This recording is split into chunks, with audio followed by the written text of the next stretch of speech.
আদিবাসী মুশাহারপাড়া এলাকায় আপনারা দেখতে পাচ্ছেন, এই যে দেখেন সাবুদের হাট থেকে সোজা চৌরঙ্গীর বাজার যে রাস্তাটা, এই রাস্তাটার এখানে এমন অবস্থা, খুব একটা বাজে অবস্থা। এই দিক দিয়ে চলাচলের রাস্তা মনে করেন যে এই পানি দিয়ে মনে করেন যে অবস্থা খারাপ হয়ে গেছে। আমি প্রশাসনের দৃষ্টি আকর্ষণ করতেছি এখানে যাতে দ্রুত ব্যবস্থা নেওয়া হয়।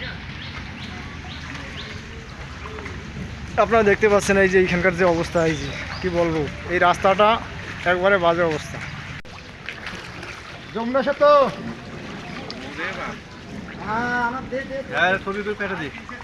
যে বন্যা দিয়ে হবে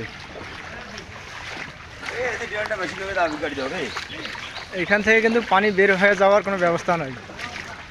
যদি কিছু মাটি ভরাট করা হয় এখানে, তাহলে কিন্তু পানি জমবে না।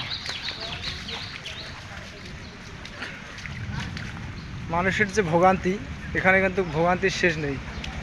সোজা সাবুদের হাট থেকে চৌরঙ্গীর বাজারে ওঠার এই রাস্তাটা।